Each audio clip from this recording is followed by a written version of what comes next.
sexually oriented content.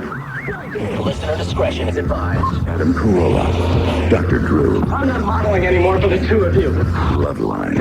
It is Loveline. I'm Adam Carolla. That is Dr. Drew over there. Phone number 1-800-LOVE-191. Fax number 310-854-4455. Dr. Drew's a board-certified physician and addiction medicine specialist. And tonight we have a very gifted couple, Aimee Mann and Chris Penn. Actually, Michael Penn. I was just talking about Chris Penn. Is on the show. Michael, lean forward, please. You got to get up on that microphone or it's never going to work. Michael was on the show, I'm going to go with... 3 years ago. No, not that long ago. Yeah. Not 3 years. Yeah. 3 years? Yeah. You're just agreeing with Drew because that's the No, term. he got the info from me earlier. Really? Yeah. It was really 3 years? Wow. 97. With them came out in 97. Really flies. Must have been very late 97. And, Yeah, it was. Aimee Mann has never been on the show as far as I know. No. And but I've been a fan of yours over the years. I know I don't look like one. Or act like one. Or act like one. But in both of your work. There's still time.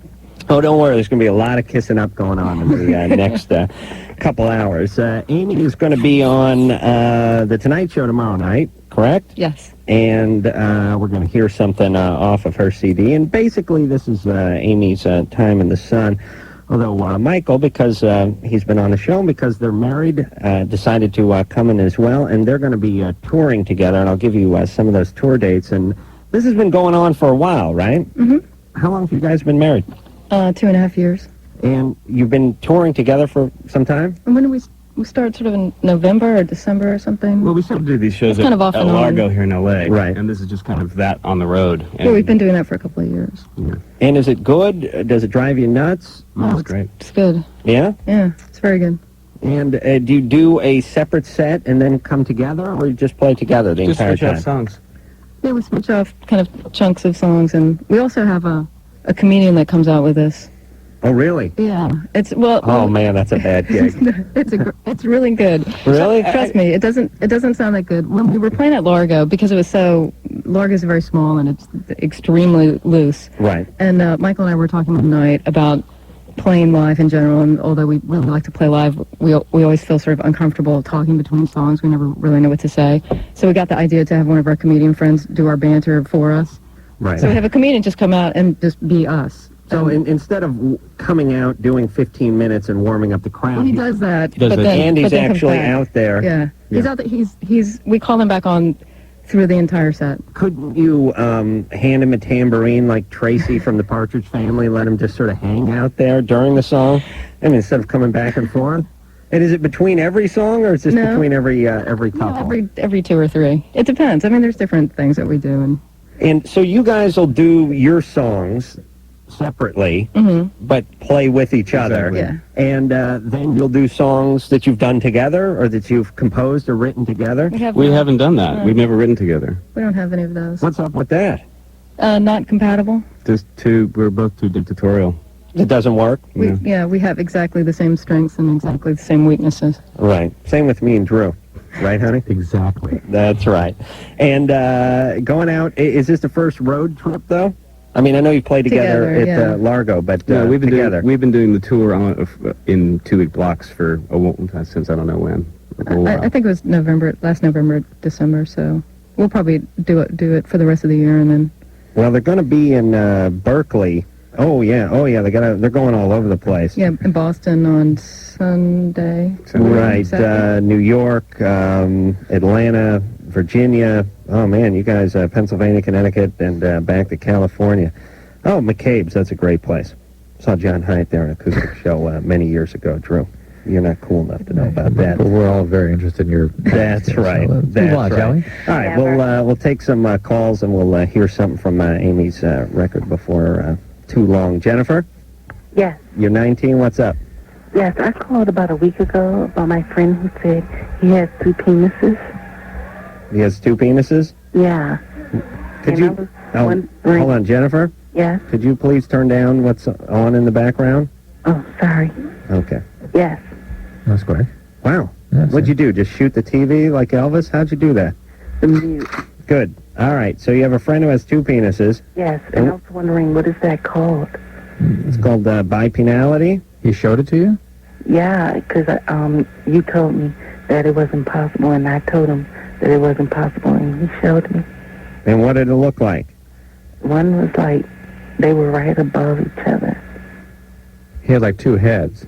Yeah. No, that's not two penises. It isn't? No, there's probably some version of phimosis.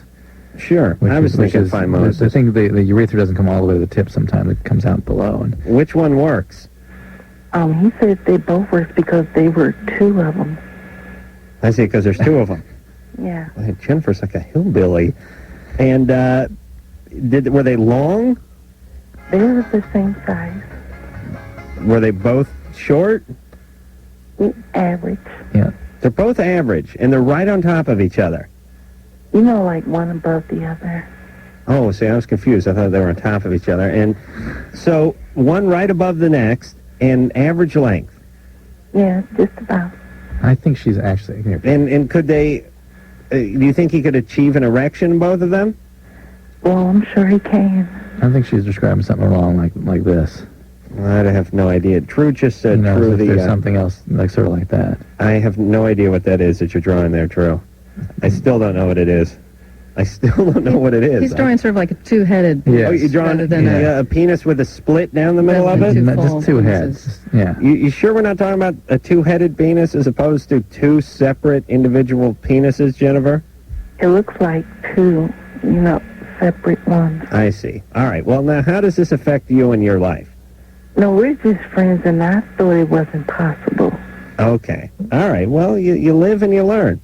Is it possible that it's one of the, like, I've heard about people splitting their, That's the other thing. People split the penis. yeah. And you heard of this, Adam? Yes. Yeah, and that usually looks so deformed, though, that people... It doesn't look like two penises. It doesn't look so much. Maybe this guy managed to do that. Maybe it's some kind of gag. Maybe he went to the gag store and... This swung, happens. Yeah, he could have swung by the novelty penis shop and Yeah. picked one up. But they do have all sorts of bizarre prosthetics these days. If you're a student of pornography like me, you'll know that they go through the movies once in a while. All right, Jennifer. Well, good luck with that. Isaac? Hey, Oh, man. You're 14. What's up? me and my girlfriend were talking the other day, and she started bragging about how she could orgasm at 12 years of age, and I wanted to know if that was possible. It's possible. It's unusual, but it's possible. Is you sure? Yeah, I'm sure. Okay, well, because I figured that was kind of young. It is young, and most women don't sort of connect that whole mechanism until quite a bit later, but some can. Okay, Okay? All right. thank you. Oh, All lots of friends That was checking out easy. friends. Yeah. Chris, Hello? you're 16. What's up? Hi, on Sunday, me and my girlfriend had sex for the first time, but it was like we used a condom and like it was protected and all. Right. But she's still sort of like freaking out that she could get pregnant, and so I was calling to find out like what the chances were that she could get pregnant. The condom worked, didn't fail, no. It didn't fail it wasn't like kept like I didn't keep it like in my wallet or anything, so it didn't get like hot or anything. Chris, if there's any question at all, she can always take the morning after pill, right? Yeah. Emergency contraception. Simple enough. Doesn't hurt anything. It's very safe. If there's any question at all, I think people ought to be a very low threshold to go ahead and taking that Like, medication. where would you get that You from? can get it from Planned Parenthood. You can get it from any physician, emergency room. If you're in the state of Washington, you can get it without a prescription. Oh, well, I'm in California. All right. Just, All right. Yeah. But like, so there's, but like the possibility. The condom didn't fail, right? Yeah. Used it properly? Yeah. 9.27. Very unlikely. Oh, okay. Thank you. All right. Very unlikely. Okay. Hey, when you go into Planned Parenthood to get that morning after pill, can you walk in and get it that day and walk out? I would think each one's run independently, but I would think most of them would be set up that way, yeah. You have to be. I mean, they need, sometimes they be coming in at the 72nd hour, Right. so they got to give it to them. Is that one pill, or is that a sort of series of birth control pills? It's pretty much you take 2 within 72 hours, you Right. take a second set 12 hours later. It works very, very well. Does not cause an abortion. There's great confusion about how this damn pill works. It works by suppressing ovulation, Right. period. That's it. Lee? Yeah. You're 23. Yeah, a bunch of my friends have been, doing a bunch of X here lately, and, keep on doing it, it's not going to hit you as hard. So somebody gave them the wise idea that you could stick this in your anus and get a better ride off the pill. Yeah.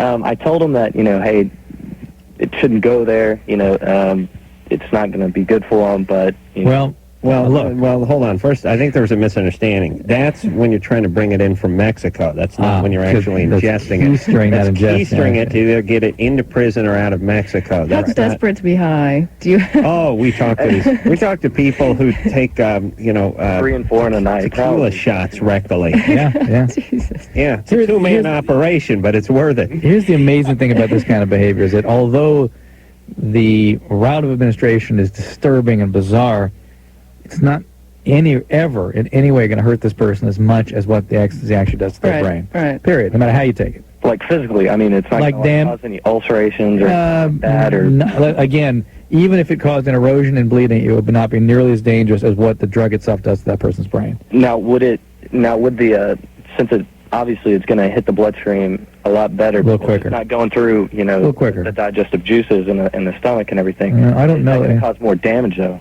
Well, I don't know this for a fact. In fact, I don't even know that it's absorbed more quickly, to tell you the truth. You may have to prepare it a certain way to make sure it gets absorbed quickly. In general, drugs' effect on the brain are dependent on not just dose, but the speed with which the dose, the concentrations come up in the blood and in the brain.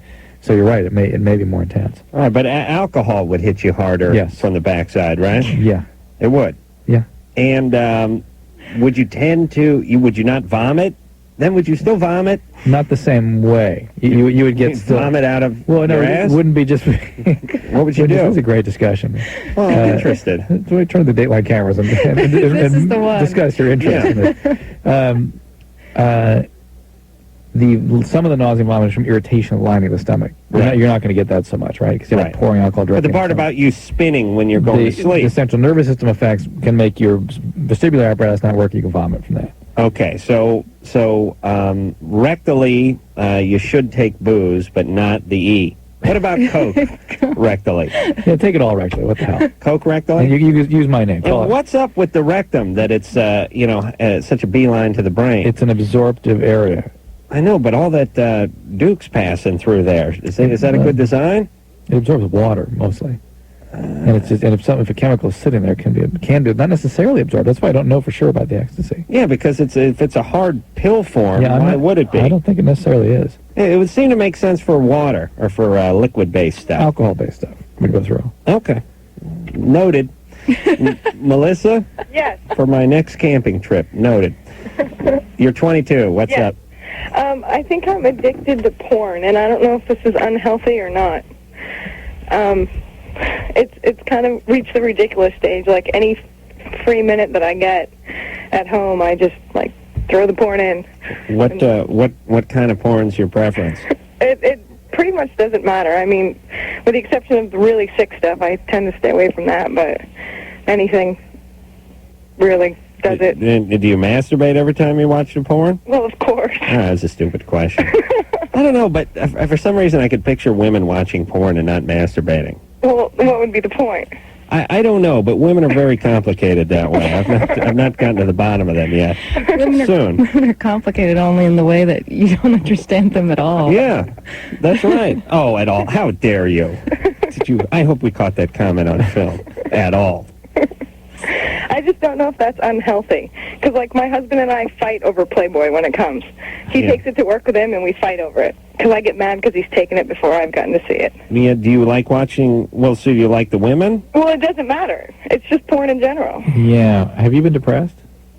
Actually, I'm kind of going through that right now. Yeah. And your parent alcoholic?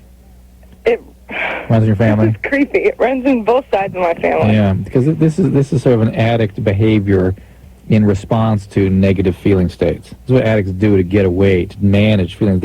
You have inherited a very unique brain. It has special powers, special mechanisms. But part of that is nice. Part of that is responding. This is not. I'm trying to put a positive not spin Elizabeth on it. Montgomery here. This is an alcoholic porn addict. Please, special powers, special. Yes, you're put on this earth to do something special. Drink and masturbate.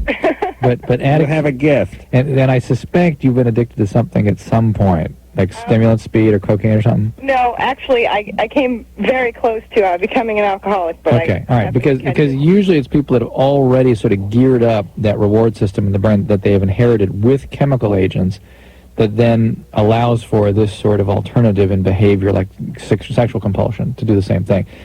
Sexual addiction doesn't usually occur, in my experience, unless something has first charged the system up pharmacologically. Well, I smoke. Does that count? No, it's the alcohol that did it. And so you are. Well, what do you smoke? Cigarettes. But you're not in recovery, right? No. Yeah, so your addiction is still real active. You might really think about this as a sign that you need to do something about your addictive chemistry. Huh. Okay? All right. And what about your husband? What about him? He's an alcoholic, too. He's an alcoholic? He's not. He's not, actually. He doesn't drink. Would he be if he drank, you think? No. Huh? He's not a heavy drinker at all. No, all right. I know he has a good job because he's allowed to bring pornography to work. That's always a sign of it. Works at a factory? Yeah. What do they manufacture? He works around a lot of metal. Uh-oh. That's a bad sign. I have theories about men who work around metal. What do they manufacture? Car parts. Fantastic. All right. Well, thank you. Yeah, work on that addiction. Thanks. And then when you cure yourself, send me all the surplus porn. Okay. All right, good time. Nothing beats a good porno movie. Gary? Hi. Hey, you're 21. Yes, I am. I was just calling to say that Aimee, Mann, and Michael Penn, you guys rock. You're so awesome. Thank you. I love your music. It's great. I've been listening to Michael Penn since I was like in 8th grade, and I'm 21 now. And I was just curious about how you guys met. We actually met about 10 years ago at I met Michael at a show of his through a mutual friend, and then I came out to Los Angeles to work and sort of hooked up with him again, and he had just gotten a divorce, and we became friends, and then sort of that turned into a relationship after. I'm so glad you guys are together. Well, thank you very much. Thanks very much. Thanks, Gary. Okay, have a good night. Hey, we're going to hear something off Aimee Mann's CD just because you were so nice, all right? Oh, excellent. Thank you so much. All right, do you have it? I have the CD, yeah. Okay, good. All right, all right, hang on to it. We have that queued up there, Anderson? Yeah, this is off Aimee Mann's new CD. It's called Red Vines.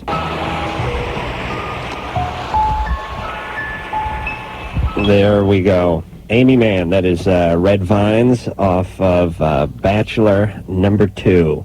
And it is out. It is in record stores. Michael Penn, her lovely husband, is here with her tonight. So we have a team in here. Dr. Drew is here, and we will take ourselves a little break. When we come back, we'll speak to Brian, who's 16, wants anal sex, but girlfriend is afraid it will rip her butt. All right, let's just say hi. Hold on. Brian? Yeah. Yeah. How old's your girlfriend? She's 17. I see. You're 16? Uh-huh. And how long have you guys been together? About 4 months. I see. And you're ready for the anal sex? I am. And, wow. And she's not, though, right? Well, I'm trying to talk her into it, but she's afraid that it might rip, because she said some of her girlfriends tried it, and it hurt them pretty bad, and it ripped down there, and I want to know if that's... And they all want to maintain their virginity, of course. I understand. That's the reason we're doing this, right? All right. Hold on a second there, Brian. Okay. We're going to take a little break, and then we'll get back with you, okay? Okay. All right, after this. Yep, it is Loveline. I'm Adam Carolla. That is Dr. Drew over there. Michael Penn and Aimee Mann are both here tonight, both very talented artists and a talented married couple as well. And Duran, I guess, is going to be in here Sunday night. We haven't seen those guys in quite some time either. Not sure what's up with them, but we'll find out on Sunday night. Brian? Yeah. All right, so you're 16, girlfriend 17. Uh-huh. You've been going out for 4 months. Uh-huh. And why do you want the anal sex so badly? Well, I don't know. I've just seen it in the pornos, and it looks really, it just looks fun. Ow! I see. Yeah. Does it look fun, or does it look like just something you haven't done and you want to check it off your list? Well, it just, it really turns me on, I guess, and I really want to try it. Yeah, but your girlfriend doesn't. Well, she's just afraid it might rip. Yeah, but, well, what she's saying is she doesn't want to do it. It's going to hurt her. It will? Yeah. Well, she's scared. Probably hurt her. Even if we use, a lot of lube? Well, here's what I'm trying Brian's trying to convince us now. Brian, let me explain. Sure, if you used a lot of lube on me, that'd be fine, but I'm a grown man, and I have insurance. As far as I don't know if it covered, Drew, would it cover that? Oh, No. No, you'd sew me back up, wouldn't you? Wouldn't You brother? made up the usual story. You sat on something. Yeah. Oh. I sat on that bowling pin. Now just take it out and stop asking questions. But Brian, here's what your girlfriend is saying. She's saying, I don't want to do it. Do you understand? Yeah. And you're trying to get her to do something she doesn't want to do, and that's not a good idea. Because it will haunt you. Yeah. You may be able to get her to do it, but then she'll resent you, and she will pay you back, if I know women, in a slow and painful manner. And she's 17, for crying out loud. That's right. Can I ask one more quick question? Yeah. I really want to try shrooms, and I want to know, is that really bad for you? I don't think it's that bad for you. Well, a single exposure, probably no big deal. Multiple exposures, although I've not seen this, I'm expecting to see some significant recurrent mood disturbances, depression, that sort of thing, which is what typically occurs from hallucinogen exposure. Yeah, people don't do enough shrooms to do that. I agree with you, but I expect to see more of that. All right. Now that people Well, I do look more forward shrooms. to it, too. We both look forward to a lot of brain damage in the future. Oh, great. All right, Brian? Okay. That's what's All going right, to hey, happen. Brian? Yeah. But listen, let me explain something. I give this speech weekly now. Aye. You got a decent brain in your skull. Not a great one, just a decent one. Oh, I'm glad. Thank you. Right. And you don't want to mess with it too much. Okay. Do you know what I'm saying? I see. You'll go from average to stupid. Well, If yeah. you're a genius, you could knock yourself down to average, and I'd be okay with that. But you're starting at average, and you're going to go down to moron, and then there's going to be trouble. And I mean it. I understand. There's growing evidence that 15, 16, 17-year-olds will have brain change and even damage from even modest exposure to hallucinogens, including marijuana. I mean, think about what people are doing. You're 15, 16, 17. As it is, you have sort of an average IQ, and life's going to be a struggle. I mean, you're going to have to work hard. You're going to have to study hard. You're going to have to do whatever just to get a decent job. Now you're dumping a whole bunch of acid and a whole bunch of X on top of that and a whole bunch of weed on top of that, and all of a sudden you go from sort of average to retard. And you've put yourself into that position. But the problem with all those hallucinogens, though, is not so much that they affect cognition, that you become more stupid. It's more stupid. They're more stupid. Though you can affect memory. The more routine kinds of consequence have to do with just long-standing recalcitrant mood problems, severe depressions that go on a lifetime. Yeah. I like I said last night, I'd freak out if I did mushrooms now. I'd freak out. I'd go nuts. I'm positive of it. John? Yeah? You're 14? What's up? I'm just wondering what the average size penis for my age is. 12.5 inches. There's a lot of variability. What are you John. coming in at? So people don't really talk in terms of average length. If you're between 10 and 12, that's fine for a 14-year-old. What are you at, John? What a horrible person you are. I'm 6.5 inches. Oh, wow. That wasn't me laughing. That's flaccid, right? That's limp? No. Oh, wow. What do you think, Drew? Let's just cut to the chase. That's right in the pocket. No, for 14, it's way above average. Yeah, that's pretty good. 14, yeah. Yeah, that's solid. 6.5? Yeah. Now, do you measure like I do from the center of the anus to just beyond the tip? And let's set Aimee straight here, too. By 6.5 is not average for the grown male. 6.5 is actually larger than the average. Well, let me show you 6. Well, I'm just I estimating. wish I could show you 6.5 I've never gotten at a using ruler. something other than my fingers, but yeah, there you go. Yeah, that's in between the fingers. But you measured correctly there, John? Yeah. Yeah, 6.5. That's fine. You're well on your way.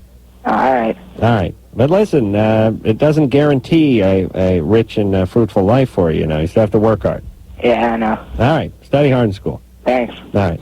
What do you think the average age a guy measures his penis? Everyone's Drew, I know you've measured your penis, even though you don't want to talk about it. Michael, I know you've measured your penis, because every man has measured his penis. Have you measured your penis? Most of it's in the 5th dimension. It's down the Kurt Vonnegut line. Measuring somebody's penis, and most of it's in the 5th dimension. You've measured it at high school or something, right? I'm sure I did, yeah. Drew was a little more advanced. He did the water displacement test. It wasn't enough that he just got the length. But the point is you do it somewhere around 15, and then you don't seem to do it again. And I don't know if it's because you don't want to know at a certain point, or it's just you're not interested, or what it is. But I think every guy does it, and I'm guessing the average age would be about 14 or 15. Tad? If you go metric, though, it's much better. 26 millimeters per inch. Yeah, you can be like, 150 millimeters or something like that, 175. It sounds impressive. Tad? Yes, oh my God. Yes, you're 26. What's up? I had to get into an office. I can't hear you with all the rivets shooting. What are you working on, a boat? Yeah, we're building Ship? jets. I'm here in Long Beach. Oh, you are? What kind of jets you building? Oh, there we are. Does that sound better? Yeah. We built the Gulfstream 5. It's a beautiful aircraft. Oh, it's It's a like luxury corporate toy. I tell a lot of people most of the time I work in a corporate toy factory. personal aviation there. How much does Yes. one of those Gulfstreams run? Do you really want to know? Yeah. It ranges. It depends on the customer. We've built aircraft up to $85 million a piece for the Sultan of Brunei. I mean, that was ridiculously high. That's the high end where you had gold inlay in the wood and diamonds, and it was ridiculous. Great guy. But that's the low end is about $35 million. You can get a G5 for it. Oh, I don't know. Drew, we should pool and get one of those. Oh, my God. Yeah. Gentlemen, first, I can't tell you. I've taken many seeds of wisdom from both you, Drew, and Adam. I have a great deal of respect for what you do for the public, the service you perform on a weekly and daily basis. Well, thanks. I applaud both of your efforts. Thank you very much. Well, thank you. Thanks, Dad. And what else? What's going on? Oh, my God. Well, basically, it's very hard for me to share this with you, but I'll do my best. I have a beautiful little daughter. Her name is Sky, and I have been legally restrained from her by her mother, who wanted to leave the country, and that was the only way she could do it. I have never performed anything in the world of violence. I have done everything I can do legally to be a part of my daughter's life and build a relationship with her. Unfortunately, the mother's demands for her independence overwhelmed her, I think, sense of being a regular family. I did everything I could do. I am honestly telling you this, to be a member of a family. I offered her a ring. I bought her a car. I asked her to marry me, and when she would not accept the fact that I enjoyed living in this country and wanted to stay on the West Coast, she got very bitter and cold and distant over time. Where's she from? England. I see. And the baby wasn't going to have an English accent. She wasn't going to eat tea and crumpets. She wasn't going to have the lingo. I mean, they call things over there very differently. A hood on a car is called a bonnet. A diaper is called a nappy. It's ridiculous. That's the reason you wouldn't want to raise your child in England? Hold on a second. We got to talk about this, Tad. Yeah, it's interesting. You believe that? Well, they call the hood the boot, and then the boot's the bonnet or something. They're very confusing. I understand that. Here's something ironic. The guy builds airplanes for a living. His kid's name is Sky. Yeah. I don't know if he had another kid. You have to name it like a helicopter or something, or like a propeller. Or something. On one hand, I believe him. On the other hand, he sounds sort of detached from the whole experience. Sounds a little frantic. Like he has Sounds kind of manic. like a rap going or something. Or maybe he's told the story many times. Yeah, it's like he's reading it off his wrist. Yeah. But he's had to do it in court and whatnot. I mean, he's got a script, well-heeled script here. Okay. Yeah, well, those kind of things you talk about. All right, so Tad. Adam, by the way, Skye was named after the Isle of Skye off of a coast of England. Well, no, I know that. And why was she able to get a restraining order against you? Oh, my God. She just goes down to the court and asks for one. She had no allegations of violence. None. I see. And why is it you think she doesn't want to marry you? Obviously, I didn't fulfill the need she had. She's 5 years older than I am. Ironically, after I was restrained, I went to deliver a birthday cake. I'm not kidding. The police called. They had an order saying, oh, you were under restraining orders. That was a violation. I ended up back in court because I dropped a birthday cake off. Right. I'm not kidding, but okay. She didn't want to marry me basically because I don't think she was and I am at the same stage that we are in life. All right. I wanted a child. Well, let's not divorced, and that was it. Was there a custody agreement of some kind? I'm sorry? Is there a custody agreement in place? I asked for one. We've been to mediation. I have implored her to give me that chance. All right. Well, she's not gonna mediate. She doesn't want to work it out. Really, the only thing you can do, is go to court. You've got to go to court. You've got to try for full custody because that's the only thing that, You know, I mean, I was, you know, and there are fathers' rights organizations that you can contact as well that will help you direct you to the course of action you should take. If you fight for full custody, there's a chance you might get joint custody, or there's a chance you know that. She's already gone though. She's in England, right? Is she gone? Correct. I fought an uphill battle with an attorney. It was probably a very big mistake to use one. At least he thought he was guiding me in the right way, not knowing the system, not understanding what I was getting. You've got to go for full custody, man. That's the only, you know, because they don't. If you don't ask for full custody, they don't award joint custody. Oh, really? They don't. It's you know. I mean, I was in a custody battle when I was a kid. Well, hold on a second, Tad. Is she in England with Sky now? I believe so. All right, hold on a second. So they don't have an agreement. Explain that. They were in mediation. They haven't come to an agreement. There is no custody agreement yet. There has to be a custody agreement. Well, I don't know. She's a fugitive. She's kidnapped the child. But England doesn't like that, because that's what happened to me. What? When I was 3 years old, my mother took me to England before there was a custody agreement. So really? So from what I know about it, England's not really amused when you do that. So what happened? So I think the authorities might be able to get involved in that way. What happened in your case? My father figured out where I was after, you know, just sort of by accident, after about 9 months. And? I think they got in touch with the English authorities, and they saw to it that I was brought back. Now, I'm not positive, but... Now, what do you think would be the best thing for the child? And let's say in this case that Tad's calling about. And by the way, this thing that Tad's described as, there must be big pieces of this puzzle missing. Well, sounds like it, but there always is. I mean, there always is two sides to every story, but sometimes the other side is just that the other person's crazy. Yeah, that is sometimes. You know, was that where your mom was at? No, that's a long story. No, I don't think so. But let's look at it from the standpoint of the child. How we advise Tad. Is he doing something good on behalf of the child to go after, or should he let the child have its life and establish a life elsewhere? I think. I mean, unless something's really wrong with him, and then we don't know that, or unless something's wrong with her, and that could be. I mean, a restraining order with no reason. That's pretty crazy. Mm-hmm. That's kind of chaotic. So unless something's wrong with either of them, that they're violent or dangerous in some way, I really think that the child needs to see both parents. Both I really do. Parents. And maybe it's that 6 months out of the year the kid lives in England, and 6 months she comes back here. Did you have something like that go on? No, I didn't see her. I didn't see my mother when I was brought back. It was a very complicated situation, but I ended up staying with my father. I didn't see her I saw her once when I was 14, and then I saw her again when I was an adult. Wow. Your mother is English? No. She fled to England. She went with somebody. She ran off with somebody. Do you remember that being a painful or unpleasant experience, being taken away from her? She's 9 months old. No, I was 3 years old. Oh, 3.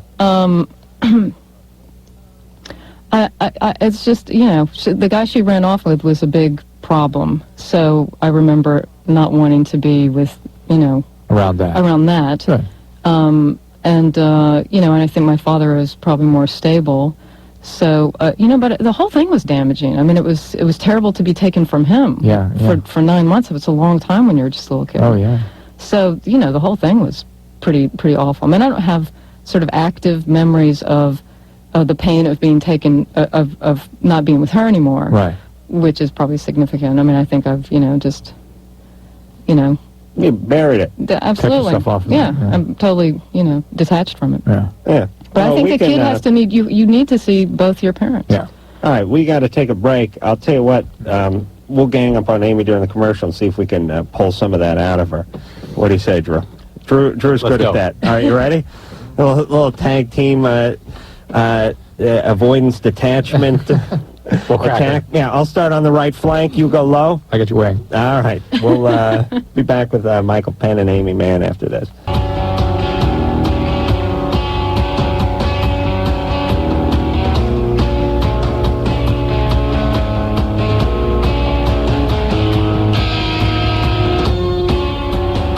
Yep, it is Loveline. I'm Adam Carolla. It's Dr. Drew, Aimee Mann, and Michael Penn are our guests tonight.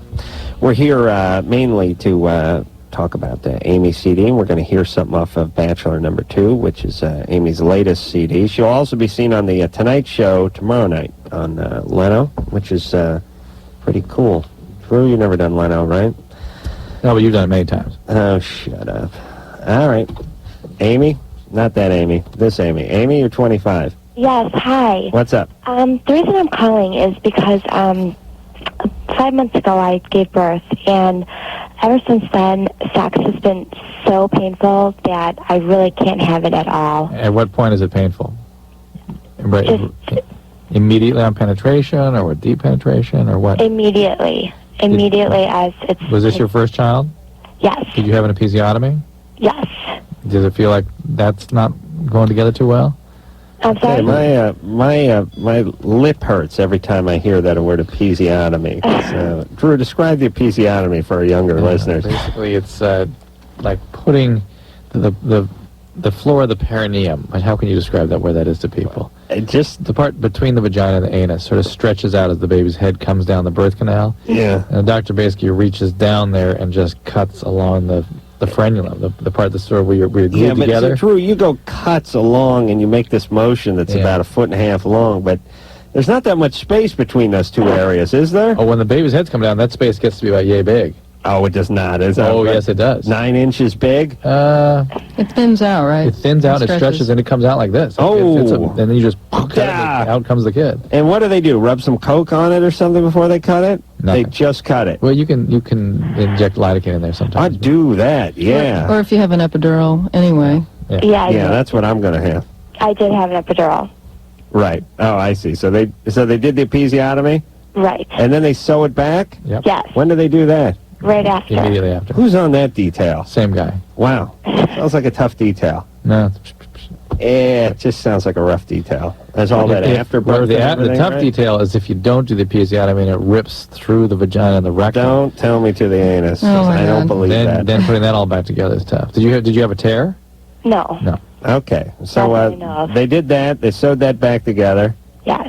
Everything was fine, and now it's painful. It's very painful. It never was painful before. Well, actually, before I got pregnant, I was having some problems where it did hurt a little bit. And I told my OB about it, and he says, oh, don't worry, after you have a baby, you'll be fine. It'll probably even be better for you. But now it is much worse. It's so painful. It burns very badly, too. Is there dryness? Yeah. Is that the big issue? I think that's part of it, yeah. Yeah, well, you're not excited, do you think? Well, no, I do get excited, but then when the time comes, I think I get very nervous because I know it's going to hurt. Then I'll tell you what, the hormone changes associated with having had a child can affect things like lubrication. Mm-hmm. Have you gone on, how long ago was the baby delivered? About 5 months. Have you thought about going on birth control pill or something like that to try to sort of reestablish normal or Well, I'm on the Depo-Provera shot. Okay, well, that may be the problem right there. Really? Absolutely.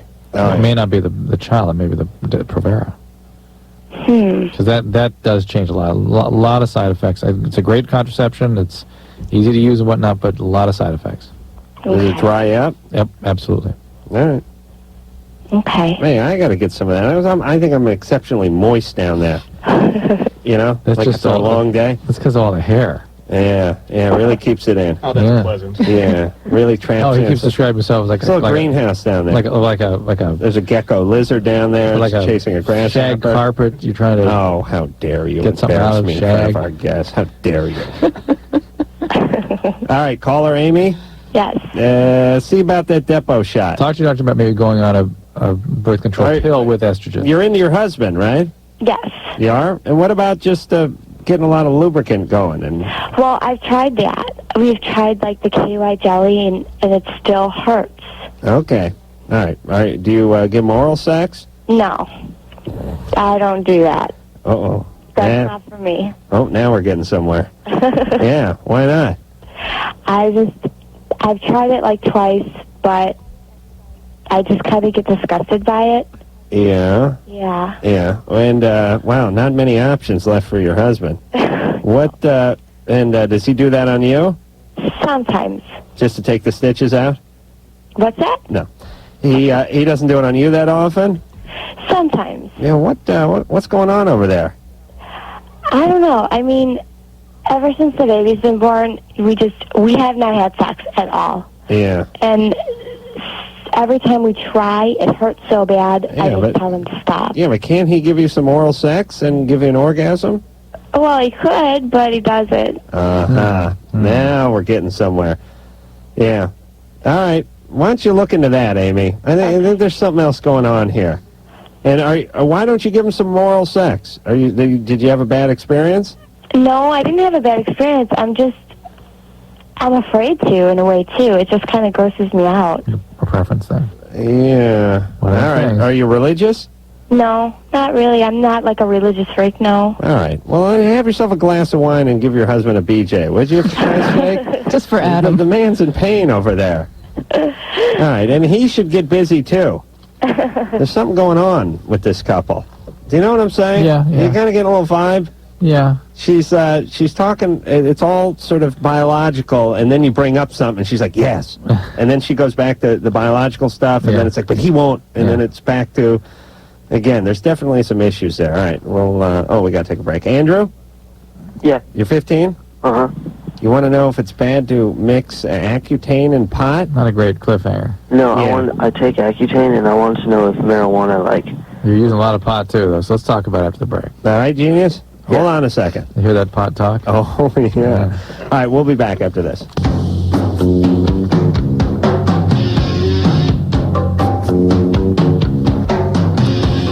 Yep, we're back with more Loveline. I'm Adam Carolla. This is Dr. Drew over there. Michael Penn and Aimee Mann are our guests tonight. They're a talented married couple. Bachelor number 2 is Aimee's CD, and MP4 is Michael's CD. And we're going to hear something else off of Aimee's CD coming up this time in this hour sometime soon. Also, you can find her on The Tonight Show tomorrow night. And Drew, where are we going? Oh, okay, sorry. Finish with Andrew. Andrew? Yeah. All right, so you smoke pot. Yeah, I've probably done it 9 times in the past 4 months. And you take Accutane. Yeah. All right, so Drew... doesn't sound... Now he sounds different. Yeah. What'd you do? Take a cold shower or something? No. All right, I don't know that specifically has any significant effects, though. Accutane is a tough drug on your system. You don't want to be taking other things with that. Okay. Yeah, and if you get pregnant, you have to stop, right? Oh, yeah. That's right. Okay. And also I had another question. How long does it stay, in your body? Accutane? No, marijuana. Well, forever, basically. It's Well, before, you can get tested and it won't show up. Oh, it depends how long you've been smoking, yeah. But if you've only spoken 9 times in the last 4 months, you've got nothing to worry about.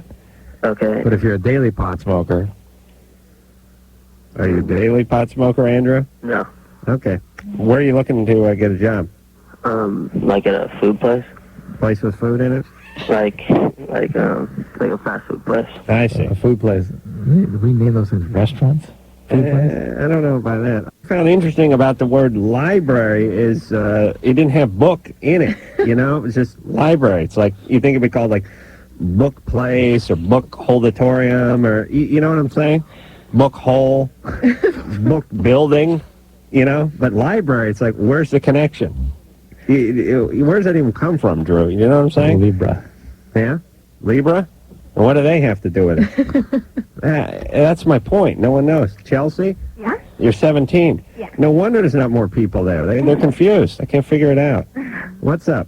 Okay, I have 2 totally unrelated questions, but... Go right ahead. Okay, the first one is, do you guys know what the legal age for a boob job is? There's no legal... without parental involvement, you mean? Yeah. It's probably 18. In Los Angeles, I think it's 11.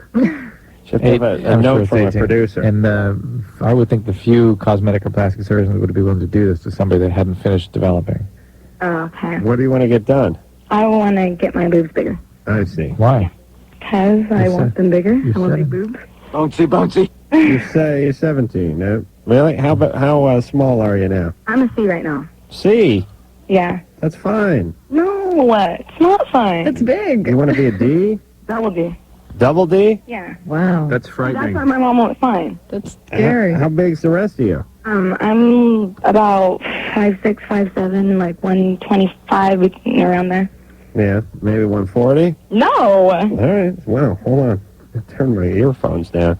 All right, what's You're up? fat. Drew, please. You're 17 years old. Mm-hmm. You have a beautiful body, right? 125, 5'7", nice C cup. Where are you going? I want bigger ones. Do you ever have an eating disorder? No. No? No. What's wrong with you? Nothing. Where's your Why does dad? everybody say that when I tell them that? Well, overweight. they talk to you. That's why they want a say. bigger boob. That's all. Where's your dad? My dad? Yeah. He's in bed sleeping? Yeah. Yeah. In prison or in his room? No, here. In his, you guys live in prison? Huh? No. No. Yeah. Do you love him? I love my dad, yeah. He ever do anything weird to you? Ew, no. Okay. Do you ever have do people tell you that your view of your own body is distorted? I used to be kind of overweight. I used to be like 160. Yeah. I immediately got that vibe. I went with how much you weigh. I used to weigh like 160, and then I got mono, and I got really skinny. Sure. And then, like, I went to the gym and blah, blah, blah. And then, so now I'm like, Now you're going a little crazy. now I just want bigger boobs, that's all. Because it's like, I got the weight part down. Now I just want bigger boobs. Do you go to the gym all the time? Yep. Like every day? And it's not every other day. You kind of jumped at me when I said you have an eating disorder. Have you ever thought about vomiting or using laxatives? I eat all the time. I have no problem with eating. It's just before I ate way too much. Okay. All right. Well, don't get that boob Just job. wait a little while, all right? All right. Spend Okay. that money on a therapist. Yeah, please. Okay, this one is gross. Okay. Like, I know that girls, like, have dreams about, like, lesbian stuff. And I'm not lesbian at all, okay? And, like, a normal lesbian dream would not gross me out or anything. But I had, like, a lesbian dream about me and my sister. Yikes. Yeah, tell me about it. Really? And that, like, seriously freaked me out. I'm like, ew. So now it was gross. So now you don't sleep anymore? No, not with my sister around. Do you think? What are you scared? You're going to do something to your sister? Ew, no, I'm just saying. No, I just, like, had Wow, it. hold on a second. Yeah. We don't talk to many, like, sort of stereotypical high school girls anymore on this show, but I think we found our mascot, and Chelsea's. It's like, do you have any? No! And you're not allowed. I like the use of ooh. Yeah, ooh. And we should bring that back. Yeah, it's not around anymore.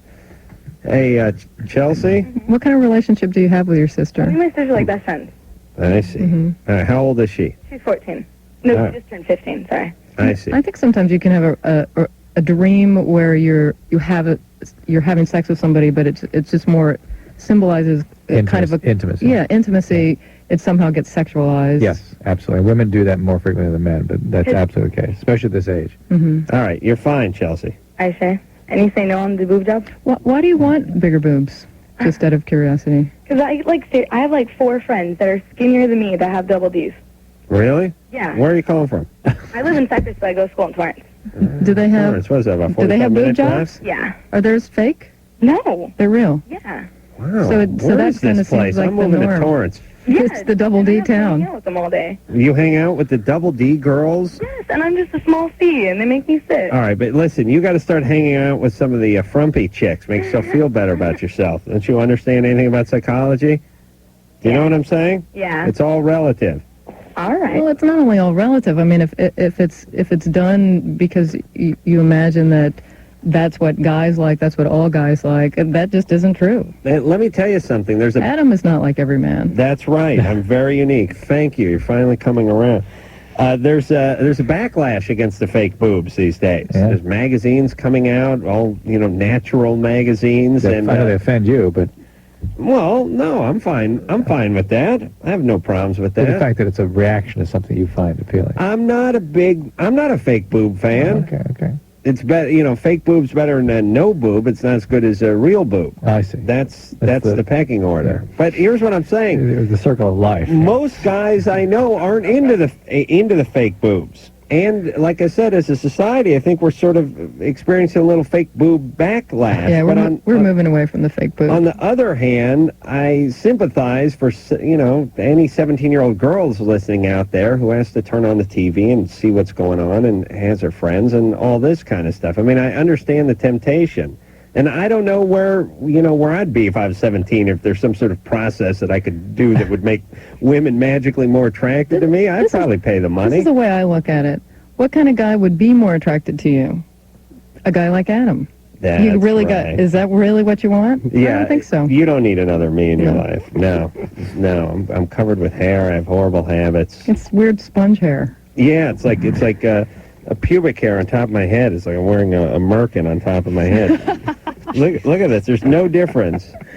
You see this? It's true. It's kind of pubic-y. Yeah, but it's very dense and kind of spongy. Yeah, it acts as a protective shield for my skull, though. Hey, how you doing? Ooh, look at your hair. Donald. Oh, wait a minute. There we go. Donald's been on hold for 54 minutes. There's the commentary. Yeah, no greater compliment could be paid to a radio host than having someone just sawing logs. All right, this is good, though. Well, at least we didn't disturb him with our conversation. Donald? No, Donald. Don't wake him up. We're going to just we'll tune in and tune out with him. He'll be sawing logs all night. Yeah, it's great. True. There's nothing better. It keeps getting funnier, too. Aimee, I think that the custody stories would really put him down. That probably put him in a REM. He was probably just dozing off when I was telling some story, but I think the custody story, I think that really put him down for the long count. All right, we're going to check back in with him. And then we'll start gambling on whether he's still snoring or not. It really gets fun. We haven't had one of these in a while, but it's always a good time. James? Yeah. You're 18. Yeah. What's up? After I have sex with my girlfriend and after I ejaculate, it's hard to keep an erection, obviously, for most men, I'm sure. But is there something I can do to maybe go again, or is that pretty much it? No, you can go, but wait a few minutes.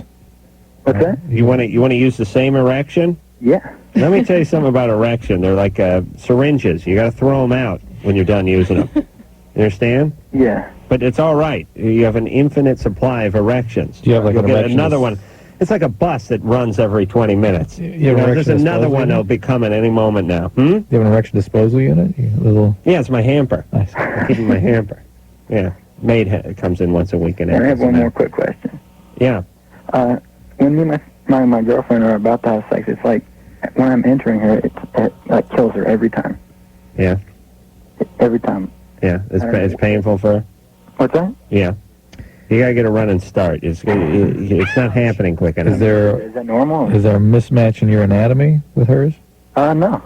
No. Is she? Do you spend some time on her first? Oh yeah.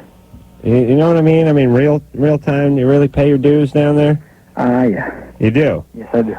You got the fingers and tongues and everything going? The works. Really? Oh yeah. And then and only then do you attempt to enter her? Of course. Do you wear a condom? Yeah. Well, maybe that's it. I mean, she could be kind of has that, basketball sneaker on a hardwood floor kind of thing, that squeaky thing sometimes. And some women just have a certain amount of spasm down there that causes pain with penetration. The fact that it goes away after a while is sort of a good sign. Could you get some lubricant? Yeah. Yeah, why don't you do that? Oh, we've got it. We use it. Oh. Latex really isn't a very pleasant feeling, it must be said. Maybe you get one of those sheepskin condoms. Would that make a big difference? I don't know. Drew, what do you think? It does? I'll give the woman's point of view. Go ahead. Yeah. All right. And just take it slow. Okay. All right, try one of those. Yeah, all right. Maybe she can get on some birth control or something eventually. She's already on it.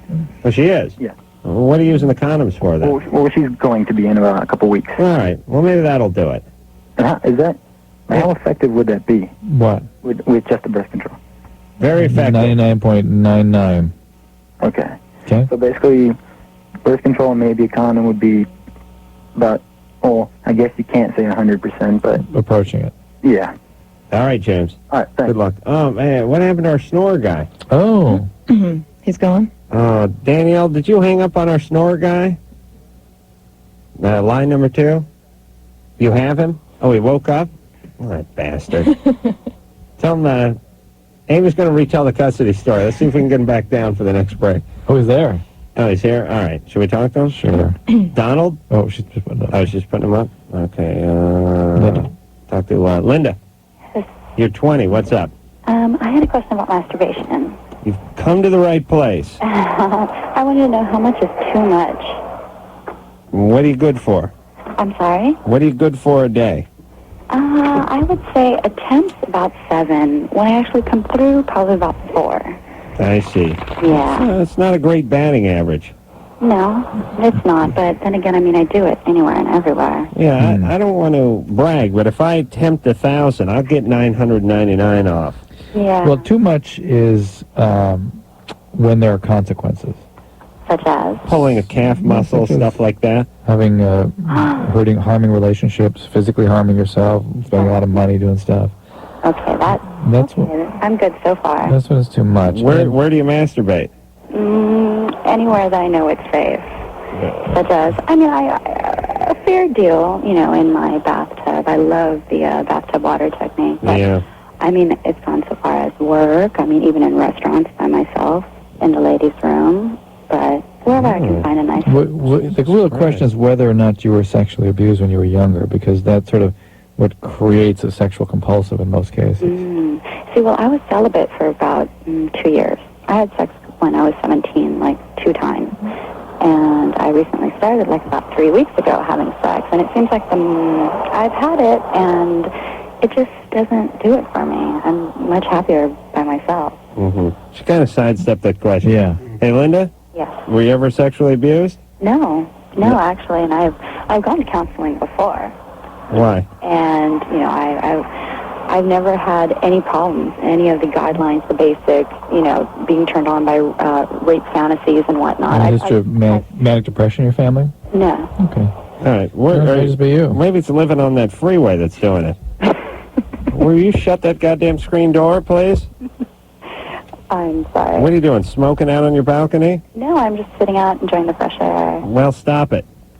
It's annoying. It's all carbon monoxide anyway. Oh. I don't know what's going on over there. All right, so 7 times a day? Basically. Yeah. And what's up with the guys, though? That's the question. Well, they're there. Yeah? But I don't know, I'm just so much happier by myself. Where's your dad? Oh, well, he is probably about 15 miles away from my home. Yeah? Do you get along well with him? We get along just fine, and I have no problem with father figures, and I don't like the sugar daddies. It's All right, what's up, though? What's up with you and intimacy? I don't know, I just, that's a good question. I guess that's why I'd be calling you the expert. Well, did someone do something to you? Burn you or hurt you? Break your heart? No, not that I can recall. I've had my fair share of dealings in relationships, but nothing All with men? traumatizing. All with men? Nothing too traumatizing. Yeah, that was my next question. What do you think about when you les off with yourself? Or whatever the kids call it these days. The kids call it these days, huh? Pretty much, I like to watch soft porn. Soft porn, yeah. Soft porn, though. Right. And do you think about women? Occasionally. Yeah. Do you think? Nothing more than the average norm, I'm sure. Yeah. Not the average lesbian. Are you into women, you think? I've been. Oh, you've There you been. go. Aha. Now we're getting somewhere. I am. What's up with the women? Are you lesbian? I wouldn't call myself full blown. No, I wouldn't call myself full blown. No, I can say here, there. I guess bisexual would be. Hey, Linda, are you still out on the porch? I am. Hey, honey, didn't we have that discussion 10 minutes ago? But it's so cool. Okay, hold on a second. Jesus Christ. Oh, I hate our callers. God, do I hate them. Just because she won't go inside for you? Well, she's on a national... How much national radio does she do? Obviously, it's distracting. I wouldn't have brought it up, and then as if I'm not going to hear it again. Oh, God, I'm only talking to her again so I can punish her. Okay, I'm sorry. Linda, I want you to go in the house and into the closet and shut the door. Okay. But Linda, there's a lot more going on here. You got a lot of stuff going on. Yes, you're in the closet in more ways than one. You may be a lesbian. Do you think that's what it is? I think there's something going on that you seem to be avoiding sexually. But what about the 7 times a day masturbation? That does seem excessive. Kind of compulsive or sort of mood altering, or and then at the very least. Her sexual identity is all kind of in confusion and chaos. And Linda, you have a real good rap, and I know you've listened to the show, and I know all the questions we're going to ask and all that kind of stuff, and you're giving us all the answers before we even ask them. I sure as hell hope that truck just drove through your goddamn closet. You wouldn't believe that it did. Oh, God damn. Oh, do I hate that, Linda. Wait, you guys all getting a vibe off of Linda, like It's almost, it's got a little serial killer in her, like a It's like little, it's little real- Ted Bundy, little Play rat. Misty for me. Yeah. It's like real dissociative thinking, you know, like where it's there's not like a real linear progression to Right. the. Yeah, and there's almost an anger underneath that sort of smile and that rap that she has. It's like the people you deal with behind the counter at the airport.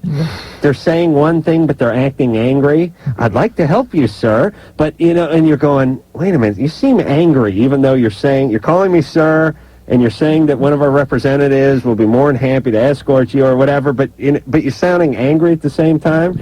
Yep. She hung up, by the way. It's There was all something going on. And did she get off that porch? No. No, she didn't get. No, I think she ran out onto the medium of the highway. Yeah, she went out into the highway. Yeah. No man's going to tell her what to do. Not again. Something's up with her. Oh, yeah. Something up with guys, and I could get to the bottom of her and her dad. Yeah. That's where it is. Or maybe her and her mother. I mean, you never know. You never know. That's true. Never know with her, yes. She's got a lot of stuff going on. All right. Adam's so full of hatred right now. And those dads are always picked up. But I by hate those everyone. moms. That's the Yeah, that's difference. Elaine, Yes? you're 20. Yes, I am. What's up? I was wondering how long the effects of an orgasm last. The effects. Yeah, I had sex You last should be able to night. get back to work in a couple of weeks, if that's what you're talking about. Well, no, because I had sex last Stay off night. that vagina for at least a couple of days. And then hot and cold compresses, right? Drew, sitz bath. What? What else? That's a enough. couple aspirin? A couple Tylenol. You should be fine. Are you still having sort of aftershocks? Is that what you mean? No, I mean, I'm just like, I've been super mellow and relaxed all day today. Fine. More so than usual.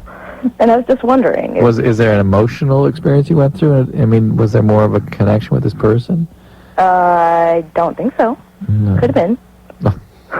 Well, who is this person? He's a friend of mine, a friend with benefits. I see. Wow. And do you have you had many boyfriends? Yeah. And what's up? You don't want another one? No, I do. You do. But I don't think he wants to be mine, so. Yeah. But you like him, right? Yeah, yeah. And you like him more than he likes you that way? I think so. Right. So it's kind of a tough situation. Yeah. But he gave you a good orgasm, right? Yeah, so. All right. And you've had orgasms before, right? You know, I don't really think I have. Oh, well. Well, there you go. Okay. That's it. You'll get used to it eventually. It's like a hot tub. You climb in, it seems real hot at first, and then eventually it's all right. So that's what orgasm's like. Oh, okay. You'll have a whole bunch, and She's 20. This you'll one's start to been mellow out. coming for a long time. Do you give them to yourself ever? No. Why not? Not into that, really. I see. All right. Well, you are now. Game on. All right. All right. Have fun. Hey, soak it in. Enjoy it. All right. I wish I could be that greatly affected by an orgasm. All right, Elaine. All right, thanks. All right. In Would your it be case. great? Yeah, sit around, sort of walking on air all day, basking in your own vaginal glow. You know? Yeah. That'd be great. Thinking, what would Look that how take for jaded we you? are. Yeah. Drew doesn't masturbate, or at least he doesn't admit to it. And he thinks I'm insane because I'm good for once a day, and so are all of my friends. And then You're good for one thing, and you're actually engaging in twice a day. Yeah. Well, I mean, come on, Drew. You know, I have a very active lifestyle. Yes, indeed. All right, we're going to take ourselves a little break here. Michael Penn and Aimee Mann are our guests tonight. We're going to promise we're going to hear something off of Aimee Mann's new CD when we come back. Yep, Loveline. I'm Adam Carolla. It's Dr. Drew. Duran Duran's going to be in here on Sunday night. Michael Penn and Aimee Mann are both here tonight. Aimee's next song we're going to hear from Aimee's from the movie Magnolia, which was, by the way, nominated for an Oscar. The song was, I think, that damn Phil Collins song won. I wanted Blame Canada from the, Drew, you don't know what I'm talking about, do you? That was a Matt and Trey song. Oh, right. From South Park. Kind of a good song. I didn't know you at the time, Aimee, so I wasn't pulling for you. I would have been happy for Blame Canada to win. Yeah, I know. Why it seems just something a little different. That's all. Yeah, That's all I whether Elton John or Phil Collins. It just I know. feels so forgettable to me. It just feels like I don't know. That stuff just seems like it gets all cranked out of the same machine. Yeah. What is that? And Phil Collins is one of these guys, by the way. There's certain artists, I believe, there's certain artists who are sort of screwed and cursed, if you will, and others that are blessed. And I haven't gotten into this in a long time, but it's high time I did. I've never heard you say this. Well, no, I have. Like, I've told you, like, for instance, like Hall & Oates, you know, that song Man Eater, for instance. Yeah, how much coke was dropped off at the program director's office before he started spinning that flaming turd? That is one of the worst songs ever created, that, whoa, whoa, here she comes. Watch out, boys. If anyone doesn't think there was a problem with payola and coke in the radio industry in the early 80s, all you got to know is that Man Eater made it to #1. That song, to me, Hall & Oates don't exist anymore because of Man Eater. And Hall & Oates, I was sort of on the fence about. Hall & Oates is one of these bands that people think are better than they actually are. Right. They're sort of okay, but they're not that good. But I will hold Man Eater against them forever. And I believe that instead of just liking bands for their good songs, you should hold their bad songs against them. I don't care how much good stuff Hall & Oates has cranked out. They also did Man Eater, and for that they should pay.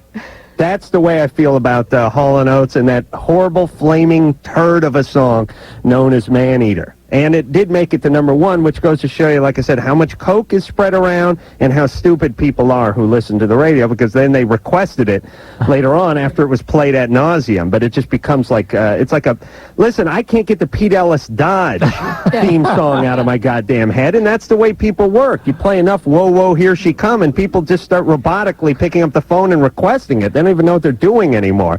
It becomes like a bad snack food that you can't get enough of. Like, you know, when you eat a whole box of Nilla wafers and you stopped enjoying it at the 4th Nilla wafer, but your hand keeps moving? That's what goes on with music sometimes. And Phil Collins is one of these guys. Phil Collins has a couple of good songs on his own and a couple of good songs with Genesis. Not all of them. Not, you know, there's 35 that they play on the radio. He has 4 that are good.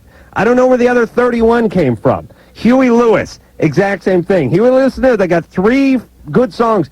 Maybe, but not 19. And I don't know why we have to be exposed to all of that. On the other hand, there are guys like John Hyatt who have millions of good songs, and we get to hear one of them. How does that work? Obviously, it has to do with the coke in the industry and the payola. It has to do with something. That's it. Drives me insane, and I know the masses are asses. They'll buy in anything, and they would listen to something good. And I know I'm kissing ass here, but I mean it. They'd listen to Michael Penn. They'd listen to Aimee, Mann. They would gobble that up just like they gobbled up a Man Eater. They would gobble it up. High praise indeed. Thank you. Hey, you know what I'm saying, though? If just play it, and if you're going to just play something, just play something good. Something more nourishing. I agree. Yes, yes. It drives me insane. There's so many good artists and so many good bands out there, and they don't get played, and yet we have to hear another Elton John song. Like, I'm not going to go on with you like that. Ain't going to be no feather in your cap. I mean, Elton John has some great songs, and he has some junk. And all I want is the people that are pushing it and the people that are playing it to evaluate each and every song on its own merit. It's not Phil Collins came out with it. It's not Elton John came out with it. It's Elton's had some good ones. This one sucks. Let's not play it. That's what I wish. That's the world I wish we lived in. All right. I'm fired up, Drew, and I'm going to play this Aimee Mann song. Oh, good. All right? What do you say? It's called Save Me. Yep. It is Loveline. That was a little something from Aimee Mann off the Magnolia soundtrack. It was nominated, by the way. Save Me. What's the title of that one? We'll hop back on the phone. Take another phone call. Jennifer? Hello. You're 22? Yes. You can't have an orgasm during oral sex? No. Yeah, what about during regular sex? I have. You have? Yeah, only your vagina may be on upside down. Because... inside out, please. Oh, it's inside out. That's right. It's been inverted. Because most our callers can have one during oral sex, but not during intercourse. It's crazy. I can't deal with it. I love it. I love oral sex, but I just... All right. I think this is a better problem to have. Don't you guys? I don't really know what you mean by better. Well, here's what I mean. Oh God, why did I? Let me tell you something about this whole nose. Here's what I mean. If you there's women who can't have an orgasm via intercourse, right? And for those women, especially if they're if they've been around in a few years and they're getting a little bit older, it ain't going to happen at a certain point. I mean, they have it during oral sex, they don't have it during intercourse, and they're going to go to their grave that way. Oh, that's grim, but it's grim, but it's true. I'll take your word for it. Yeah, that's the way. They'll take that to their grave. They really will. But you show me someone who can have the orgasm during intercourse, but not during oral sex, and I'll show you someone we could probably fix. Right. I think. I think you're right. It's a better problem. The proper work. There's hope for her. This is not terminal. And also, you're having an orgasm with your partner. Right. Yeah, you're having more of a shared experience, so that's kind of nice. You're having probably a more coveted orgasm, I would say, out of the two. Yeah. So, Jennifer? Yeah. All right. So, are you with a good partner? Actually, I'm kind of in between. Oh, I see. I don't have a steady boyfriend. All right. Well, listen, you find a good guy, and he does the oral sex and hones his technique. No problems. Well, sometimes it's not technique. It's just you feel self-conscious and you know. I think that's partly what it is. I just can't relax because I stress about it too much. I think that I'm not going to be able to, so I don't. Right. Yeah. And if you're with somebody who is just, if you're with somebody where the relationship is more about intimacy, that those things kind of follow a little more naturally. Right. Yeah, you'll be fine, Jennifer. I am putting Dr. Drew to sleep. No. He's napping. No, I was just thinking that's exactly right. That's exactly right. Are women, you know what I was thinking, we were talking about this last night, how women, they say, well, I got really close, but I couldn't have one, and then sometimes women do that thing where they're like, no, it's not going to work, no, stop. They're like right at the cusp, and you talk to women that say like, oh man, I was almost there, but it didn't happen. You know what that sort of reminds me of? It's like, it'd be the equivalent of a guy going for number 2 with a couple of beers in it. Do you know what I'm saying? Yeah. You know what I mean? That feeling of like, I think I could get it. I think I can pull one off here. Now, what I'm saying is when a guy enters sex, he's not going in going, oh man, I keep my fingers crossed. Maybe or maybe I not. bet I can have an orgasm. Maybe not. I hope the mood's right. I'm a little stressed out from work. I don't know now. I did talk to my mother on the phone earlier this week. That may freak me out. I'm not sure. I'm going to keep my fingers crossed. Guys don't enter a sexual experience that way. Guys like, I'm going to have an orgasm. There's just more physical. Right. There's more physical stimulation. There's just more of it. You don't have to, territory. Right. Yeah, you don't have to That's right. Try to shift around to find a position that that activates anything. Now, if I'm full, I mean, we're working on very little. You got like a big belly full of food. That's a problem. That'll do it. Yeah, that's a problem. So what I'm saying is women, though, they may hit that place, they may not hit that place, and I'm trying to think of something that's sort of analogous for guys, and I would say for guys, it's like when you're going for number 2, and you got a full belly, or you got a couple of beers, or, you know what I'm talking about? Yeah. And there's that kind of feeling like... Drew's like, yes. Because we don't really need... Yeah.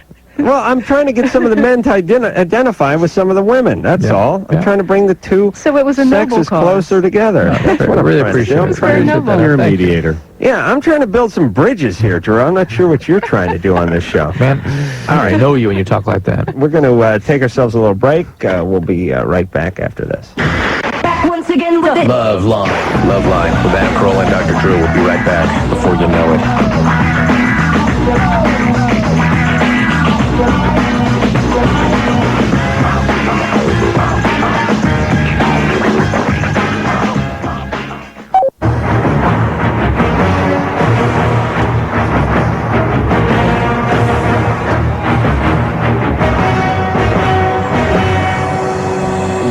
Yep. It is Loveline. I'm Adam Carolla. That is Dr. Drew. Over there, Aimee Mann and Michael Penn are our guests tonight. Bachelor number 2 is the name of Aimee's CD. MP4 is the name of Michael's CD. We recommend them both very highly, and we'll hop back on the phones and speak to Beth, who's 29. Beth? Hi. What's up? I just went to my gynecologist today, and she says I have HVP. HPV. Yeah. Mm-hmm. HVP. Is that right? HPV. Okay, yeah. Human papilloma virus. Right. Yes. Mm-hmm. And I don't quite understand how I got it, and she said it could be cancerous and took a biopsy and everything. No. It's warts, right? That's not what she said. Well, that's what it is. It's the virus that causes warts. Okay, because she told me that it might be cancerous and cervical. And those wart viruses are what cause cervical cancer. Okay. And They cause cervical cancer, or yes, they're cause. And that have been pretty well established. And we don't know if it's the only cause, and certain subtypes of the wart virus don't cause it, but the wart virus is what causes significant percentages, if not all, of cervical cancers. Oh. So what's your question, Beth? That was my question, is what is it? How do you get it? You get it from sexual intercourse, and it's extraordinarily common. Uh-huh. Most people your age have it. Uh-huh. Well, not most. Most 29-year-olds have it. Most. Not all? No. Most. So what? No, what are most the means implications that there's more gonna than be- 50%. Most have the symptoms, or most have the virus. The virus. But it doesn't always. It doesn't. What kind of percentage does it? Become sort of cancerous? Progress? Yeah. I don't know that off the top of my head. It's obviously not most of those, but cervical cancers, the pre-cancerous changes of the cervix are very common also, and they're easily treated and prevented. All they do is they go and freeze off a little piece or whatever, they do some cryotherapy, and that's it. Okay, they'll take care of it. Just stay on top of it. Okay. Okay, then in a certain percentage, and I'm not sure, I've not seen it that predicts exactly what percentage, the virus goes away by itself. Oh, really? And the risk tends to go away. It's the persistent infections that really carry the significant risk of Are there symptoms cancer. in men? The men that whoever you would catch it from? They'd get a wart. They typically get a wart, but wart? often don't. Adam claims he doesn't have warts, so we're gonna take out these instruments that help us detect the pre-wart skin lesions and prove that he has got the wart. I got $100 on my penis, and I rarely gamble on my own penis. To be wart-free? Yes, Drew claims that a huge percentage of our society in certain age groups or living in urban centers, as he says, has this. More than 50%, he says. I tell him my penis is wart and virus free. He calls me a liar, and I say, you put your money where my penis is. Which I've done. Which you've done, and you bring in that black light. I'll dump the vinegar on my we penis. are in pursuit of the equipment. Hey, bring it on. Yeah. My penis has nothing to hide. How many times have you seen Adam's penis? Never. In the hundreds? I saw Drew's penis once at an airport in scared you? St. Louis. Yeah, it frightened me. Yeah, ever since I saw his penis, I decided he can't see mine. That seemed like a bad plan. It's like, when you see someone toting around the Stanley Cup, you don't want to show them your participation trophy from camp when you were 11, you know? I would think you'd have a very ready hand with your penis, sort of so to speak. Sort of like Andy Dick, that it would always, always be on display. It's not something that I show around as much as Andy Dick, who, by the way, and you've seen Andy Dick's penis, right? I certainly have. Yes. So you know what I'm talking about. Rest your case. Yes, he showed me his penis on the TV show. I think the percentages are easily higher than the percentages of people who have viruses, as those who've seen his penis. Yes. I'd say, well, if you've seen Andy, I've seen some if you've data. Met Andy, you've met his penis. 58. Jesus Christ in heaven! 58% of people have the HPV virus, and a whopping 72% of people living in urban and rural areas have seen Andy Dick's penis. All right. Yvonne? Yeah. You're 18. Yeah. But will they actually ever know Andy's penis like I do? I don't think so. I think they've seen it. A lot of claim to see it, but they don't know it. What's up, Yvonne? Okay, well, in my very first sexual deep relationship, and I've been having sex a lot, and my boyfriend talked me into learning how to pleasure myself, and so I stuck my finger up there, started moving it around, trying to find out what's going on up there, and I noticed that I had some space to move my finger around in, and I'm just wondering if there's anything I can do to tighten that up. No, well, Kegel exercises, but that's normal to have some space. Do you think you've loosened yourself up, like your vagina's made of clay or something? Well, I didn't have very much. Isn't it true that God made women out of 100 pounds of clay, or how's that go? Yeah. So it would stand to logic that the vagina was also made out of clay, not 100 pounds, maybe 20 pounds, 20 pounds of clay. Yeah. If you want to tighten yourself up down there. Yeah. Yeah. probably something you're worrying about needlessly. Yeah. Really? Absolutely. Yeah. They do have these exercises, though. I think Suzanne Summers does them. I don't know why. It's basically the exercise. If you're trying to interrupt the flow of urine, contracting those muscles. All right. If I try to interrupt the flow of urine? The muscles you would contract to do that. But do you actually urinate to do it? No, you don't have to urinate. You just kind of squeeze up everything down there. And Oh, hold wait it a minute. for- I think I just did Hold it for a 10 count, and do that 10 times, and then do 10 quick contractions. And So, okay, do so multiple sets how's of that those. go again there, Drew? Do you do 10 slow ones? Yep. Like 1, You do 3 2. sets. You do 10 reps and 3 sets. And then Hold it you for count of increase the 10. weight, right? Yeah. Okay, so you do 1. All right, I think I did 1. Hold it for a count of 10. Yeah. And then For a release. guy, what's it like? Is it like trying to pull your penis in? I think I did that. Do you know what I mean? You know what I'm talking about? Like a turtle in Like, fish. how about lift it up? Yeah. Or like we're trying to lift Yeah, it? Yes. Do you do it when the penis is erect? You can do it anytime. Driving a car. We're talking on the radio. I don't think you do it at all. I don't. No, I don't do it, If but I there's think anything to be I think I gained. just tried one there. No, actually, men. Some people claim that there's more orgasm control. with men. Oh, really? Yeah. Yeah. All right. All right, and I stand corrected. and the women can tighten themselves up a little bit. They work on that down there. Yeah, it's just it seems like one of those. You hear those stories where it's like Sting talks about banging his wife for 9 hours on the beach or something, and you go, "Oh, stop it! You're just trying to make everyone jealous." Listen, we envy you already. Stop it with Where this. does he find the time? I don't know, and I sort of question people that spend too much time on those sort of topics. I know we talk about that all night for a living, but I mean, you have the whole reason you have sex so you can have the orgasm, not so you can bang away for 9 hours so everyone's raw down there, right, Drew? Right, Adam. That's right. You boom, have the orgasm, you pay the lady, and you're on your way. That's what I say. Boom. That's right. Loveline was brought to you by Car Toys. Yeah. We're just talking about during the commercial parents who stage moms get their kids into acting at 3 and stuff, and it's always the same answer. It was his idea. Yeah, he wanted to be an astronaut too. You didn't fly him down to Cape Canaveral, did you? What do you mean? It's his idea to do everything. He wanted to eat a 40-pound block of ice cream. Exactly. He wanted to be a pirate. He wanted to drop out of the 2nd grade. He wanted to drive. He wanted to do. Of course, 3-year-olds, 8-year-olds, they all have ideas. Oh, he wanted to be a performer. Okay, that's good, Mama. He'll be doing coke in no time. Aimee Mann's CD, Bachelor number 2, is the one you must go out and purchase. Also, Michael Penn's CD, MP4, is another one to look for. And you can look for Aimee tomorrow night on the Tonight Show. Thanks for coming in, you guys. You were welcome. And don't take such a long layoff next time, because we enjoyed it. All right, until next time, this is Adam Carolla for Dr. Drew saying mahalo. You hit your nuts? Well, now. This has been Loveline. The stuff expressed on Loveline is not necessarily the stuff of the staff, management, sponsors, or anyone else, including Westwood One Entertainment. Loveline is produced by Ann Wilkins Ingold. Now, please enjoy these birds.